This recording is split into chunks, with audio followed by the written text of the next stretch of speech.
E aí, pessoal que assiste meu canal, tudo bem com vocês? Pessoal, eu estou fazendo esse vídeo aqui mais uma vez para falar a respeito do El Niño. Eu já fiz dois vídeos falando a respeito do El Niño, mas esse vídeo aqui eu estou fazendo ele de um jeito mais específico para uma pessoa bem específica, tá? Eu sou morador aqui da região Nordeste do estado de Pernambuco, da cidade do Recife, e esse vídeo aqui você fique à vontade para poder ver, mas eu estou fazendo esse vídeo aqui para me dirigir à senhora governadora do estado de Pernambuco, a senhora Raquel Lira. Dona Raquel Lira, eu estou fazendo esse vídeo aqui para compartilhar com a senhora algumas coisas a respeito do El Niño, da gravidade dessa situação, e quero apresentar no final desse vídeo aqui algumas ideias para a senhora que podem ajudar a diminuir o impacto do El Niño sobre o estado de Pernambuco e sobre as cidades do estado de Pernambuco. Então, Dona Raquel Lira, eu, como cidadão do estado de Pernambuco e como alguém que tem se informado a respeito do El Niño, estou preocupado com essa situação e eu gostaria de saber da parte da senhora, não apenas como um cidadão, mas como um pernambucano e também como alguém que se preocupa com essa situação, que faz parte de toda uma voz coletiva que tem falado a respeito dessa situação. Eu gostaria de saber qual é o posicionamento da senhora e do governo do estado de Pernambuco a respeito dessa situação, que é praticamente uma emergência global. Esse super El Niño aí que dizem que é o mais forte dos últimos 150 anos. Eu gostaria de saber, como cidadão, como pagador de impostos, qual tem sido as iniciativas, qual tem sido o planejamento do governo do estado de Pernambuco sobre como diminuir o impacto do El Niño sobre o estado de Pernambuco e sobre as cidades desse estado.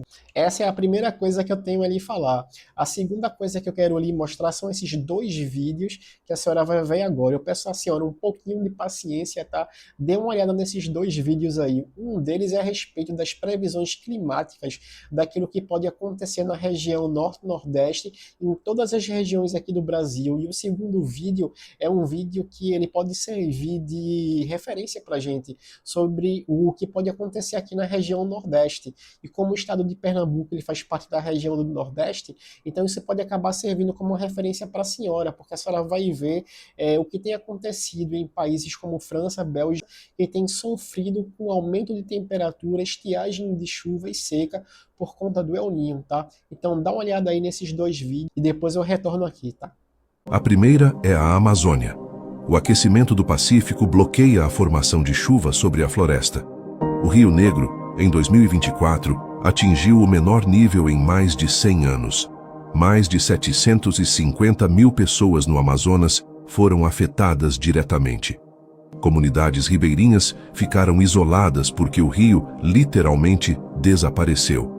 E com a seca vem o fogo. Incêndios florestais em escala que ameaçam décadas de floresta em poucas semanas. A segunda região é o Nordeste. O mesmo bloqueio atmosférico que seca a Amazônia despeja seu efeito sobre o sertão. Reservatórios que já vivem no limite ficam ainda mais vazios. Lavouras inteiras se perdem. E o carro-pipa volta a ser a única fonte de água para milhares de famílias. A terceira região é exatamente o oposto. O Rio Grande do Sul, Santa Catarina e o Paraná. Enquanto o norte seca, o sul recebe chuva em excesso. A enchente histórica de maio de 2024 afetou 70% dos municípios gaúchos e quase 900 mil pessoas. Se o El Niño de 2026 for tão forte quanto a NOAA projeta, com 63% de chance de ser um dos mais intensos desde 1950, esse cenário pode se repetir. 3 regiões. Um único fenômeno. Efeitos completamente opostos. A pergunta não é mais se vai acontecer. É se essas regiões estão preparadas para a segunda vez. Cientistas fizeram um alerta hoje. O El Niño vai ganhar força nos próximos meses. O inferno europeu continua com chamas ao alcance da mão.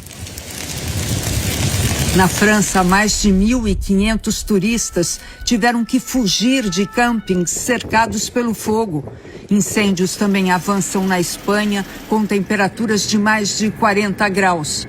A Organização Meteorológica Mundial alertou hoje que um El Niño forte deve se desenvolver rapidamente nos próximos 3 meses. Com isso, aumenta a probabilidade de eventos climáticos extremos, como secas, temporais e as ondas de calor. e as temperaturas globais poderão ficar acima da média até 2027.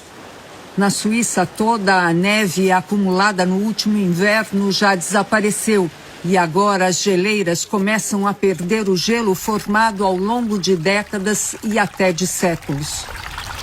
O responsável pelo monitoramento, Matthias Hughes, disse que as geleiras suíças perdem água suficiente para encher uma piscina olímpica a cada 6 segundos. One Olympic swimming pool every 6 seconds. França, Bélgica e Holanda confirmaram hoje 3.700 mortes causadas pelas ondas de calor da última semana. A Itália agora começa a sair da emergência depois que 25 cidades, entre as maiores do país, passaram dias em alerta vermelho por causa do calor extremo. Mas, para os cientistas, o desafio está apenas começando. Verões como este tendem a se tornar cada vez mais frequentes. Em regiões como França, Bélgica e Suíça, por conta das ondas de calor e aumento de temperatura, muita gente tem ido parar nos hospitais e muita gente tem, infelizmente, perdido a vida por conta dessa situação, principalmente pessoas idosas e pessoas já doentes, infelizmente, perdido a vida por conta dessa situação das altas temperaturas. Somando o pessoal que acabou perdendo a vida na França, na Bélgica e na Suíça, já somam mais de 3.000 pessoas. Já deve estar em mais de 4.000 nesse momento. Não apenas isso, mas tem havido, por conta do aumento de temperatura e das ondas de calor, tem havido incêndios. Ali em muitas regiões da Europa estão sofrendo com esse calor. Como eu disse para a senhora, pessoas têm ido parar no hospital por conta do calor, pessoas perderam a vida, as próprias estruturas da cidade têm sofrido, a gente tem asfalto derretendo. Olha só que coisa grave, senhora governadora, asfalto derretendo, nós temos trilhos de metrô e de trens derretendo, nem os trilhos estão aguentando, nós temos semáforos no meio da rua derretendo, nós temos carros pegando fogo, nós temos todo tipo de situação incomum acontecendo por conta dessa questão do El Niño. E o mais grave de tudo isso não é nem sequer o dano às estruturas físicas, né, da cidade, mas é o dano à vida das pessoas. Então, nesse vídeo agora, nesse momento, eu quero compartilhar com a senhora 4 ideias que precisam ser adotadas, são ideias transgovernamentais que precisam ser postas em práticas, não visando um partido político, mas visando o povo, e que não apenas o governo da senhora, mas os outros governos que vierem depois da senhora, caso a senhora não seja reeleita, ou se a senhora for reeleita, possam continuar isso até terminar, tá? Então, o que é que a gente pode fazer para diminuir o impacto do El Niño sobre o estado de Pernambuco, a cidade de Recife e as demais cidades? O segredo, dona Raquel Lira, para diminuir o impacto do El Niño é copiar o que dá certo. A gente precisa dar um Ctrl+C e Ctrl+V naquilo que dá certo, copiar de outros povos e de outras nações os exemplos que dão certo. Então, aqui para a região Nordeste, o estado de Pernambuco, como estado Nordeste, fala-se de aumento de temperatura, de uma maior estiagem de chuvas e de seca. Então, existem nações do mundo que não dependem exclusivamente da chuva. Por exemplo, nações como a Arábia Saudita e Israel, eles costumam extrair a água do mar, converter em água potável e distribuir para o uso da população. Então, o que é que a gente pode fazer aqui para diminuir os efeitos do El Niño, senhora Raquel Lira, governadora do estado de Pernambuco? O que é que a gente pode fazer? Seria a construção de diversas centrais de dessalinização da água, onde a gente possa extrair água do oceano, convertê-la em água potável e assim distribuir para estados, municípios e para encher as barragens. E talvez seja um projeto que demore, mas aí a gente precisa copiar o exemplo de outro povo, os chineses. Por exemplo, existem obras aqui no Brasil que às vezes as pessoas aqui levam anos para fazer, mas que na China levam dias. Por exemplo, prédios aqui no Brasil às vezes levam meses, leva anos às vezes para serem feitos, ou um ano para serem feitos. Na China, às vezes em uma semana, um prédio ele é terminado, um prédio alto, hein? Então, esse exemplo de presteza, de velocidade, de serviço bem feito, precisa ser copiado. Mas voltando aqui à questão do clima, a questão do El Niño, são centrais de dessalinização da água que a gente precisa urgentemente fazer isso. Dessa forma, a gente deixaria de depender exclusivamente das chuvas. E a gente estaria enchendo as barragens e a gente estaria distribuindo a água aí para municípios e estados, tá? A segunda ideia, dona Raquel Lira, é a construção de centrais públicas de resfriamento ou de climatização para poder receber as pessoas, tanto moradores de rua como pessoas que moram em suas casas e apartamentos, tá?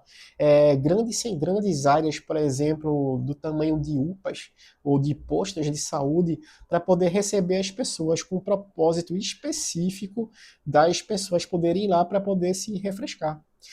Por exemplo, na França, o pessoal acabou instalando chafariz públicos, onde as pessoas chegam lá e se refrescam. Mas aqui no Brasil a gente poderia fazer melhor. A gente poderia construir centrais públicas de resfriamento com grandes centrais de ar-condicionado. Então, pessoas que nesse momento de altas temperaturas estivessem sofrendo com as temperaturas, com calor dentro de casa, com calor em seus apartamentos, com calor no meio da rua, elas pudessem recorrer a essas centrais de climatização para descansar um pouco e para que o seu desconforto possa passar durante esses momentos de alta temperatura por conta do El Niño. E a construção pública de centrais de climatização, de centrais de resfriamento para as pessoas, tá? Então a segunda ideia é essa, é a construção de centrais públicas de resfriamento. A terceira ideia que eu quero compartilhar com a senhora é o subsídio. Um subsídio dado pelo governo do estado, pelo governo federal ou pelas cidades que compõem o estado de Pernambuco para que os cidadãos, até mesmo aqueles de baixa renda, possam adquirir ar-condicionados para poder diminuir o desconforto deles durante esse período de El Niño, tá? Por conta das altas temperaturas. Então, se os cidadãos puderem ter um subsídio, uma carta do governo, por exemplo, para poder ter um desconto na compra dos ar-condicionados e poder comprar um ar-condicionado para dentro da sua casa, seria uma excelente ideia, porque se as pessoas pudessem comprar ar-condicionados mais barato, com um patrocínio do governo, com a carta lá de subsídio para poder ter um desconto, um financiamento com a ajuda do governo, e eles tiverem um ar-condicionado dentro de casa, isso iria evitar com que hospitais e UPAs ficassem superlotados por conta de pessoas passando mal por conta das altas temperaturas, porque as pessoas tendo um ar-condicionado em casa iam poder minimizar o efeito dessas altas temperaturas que poderiam levá-las a passar mal. Então, um subsídio para ajudar na compra de ar-condicionados é a terceira ideia que eu tenho para falar com a senhora. E a quarta ideia, ela também tem a ver com isso. A quarta ideia seria um descontaço na conta de energia elétrica durante o período do El Niño. Então, durante El Niño, que tal, por exemplo, dar para as pessoas um desconto de 90% na conta de energia elétrica durante o período do El Niño e depois as coisas voltariam ao normal. Então, durante o período do El Niño, as pessoas poderiam se beneficiar de um desconto de 90% na taxa, na conta aí de energia elétrica, para que elas pudessem pagar bem menos e assim pudessem usufruir com mais liberdade, com mais segurança financeira dos seus ar-condicionados e ventiladores durante esse período de El Niño e de aumento de temperatura, porque elas realmente vão precisar. Agora pense, senhora governadora, se a senhora der esse desconto, esse descontaço, isso vai impedir com que hospitais e UPAs fiquem lotados, por conta de pessoas sofrendo com altas temperaturas, assim como tem acontecido na França. Então, se as pessoas tiverem ar-condicionado dentro de casa, tiverem uma carta de crédito para ajudá-las a comprar mais barato, comprar com desconto, um descontão nos ar-condicionados, e ainda mais tiverem um desconto na conta de energia elétrica, podendo usufruir melhor dos seus bens, podendo usufruir melhor dos seus ar-condicionados, elas vão poder, isso vai evitar com que as pessoas precisem ir para hospitais por conta do El Niño, por conta de aumento de temperatura. E desse jeito você desafoga os hospitais e você desafoga as UPAs por conta de pessoas sofrendo por conta de aumento de temperatura. Então essas são as 4 ideias que eu queria compartilhar com a senhora. Construção de centrais de dessalinização da água, seria também a construção de centrais de climatização pública para poder receber as pessoas durante essas altas temperaturas, tá certo? A minha terceira ideia é um subsídio do governo para que cidadãos, até mesmo com baixa renda, possam comprar ar-condicionados para poder aliviar todo esse desconforto que o El Niño causa. E a minha quarta ideia para a senhora é um descontaço, mas com contas de energia elétrica para que o cidadão possa usufruir dos seus ar-condicionados sem estar se preocupando com o valor da conta de luz ou da conta de energia elétrica no final do mês, tá? Porque nessa situação de El Niño, com certeza as pessoas, aqueles que ficam em casa, entendeu, vão precisar usar ar-condicionado a maior parte do tempo, e aqueles que trabalham em casa também, tá? Então dá um descontaço para essas pessoas de 90%, ou simplesmente isentar as pessoas do pagamento da conta de energia elétrica durante o período do El Niño, e depois as coisas podem voltar ao normal, tá bom? Então, dona Raquel Lira, senhora governadora do estado de Pernambuco, meu canal é pequeno, eu não sei se esse vídeo vai chegar na senhora, mas se chegar por alguma coincidência do destino, eu espero que essas ideias cheguem na senhora e que possam lhe ajudar a ter um norte, sabe, de como ajudar o povo aqui do seu estado, do estado que a senhora governa, né? Porque aqui para a região Nordeste, o que estão dizendo vai ser um grande aumento de temperatura, estiagem, falta de chuva, seca e etc., como a senhora já deve estar muito bem informada, né? E para você, cidadão que viu aqui meu vídeo até o final, eu lhe agradeço, tá? Deixa aí o seu joinha, curte, comenta, compartilha, se inscreve aí, porque fazendo isso você ajuda a fortalecer o canal. É isso aí, galera. Muito obrigado por assistir esse vídeo, tá bom? Até o próximo. Valeu, tchau.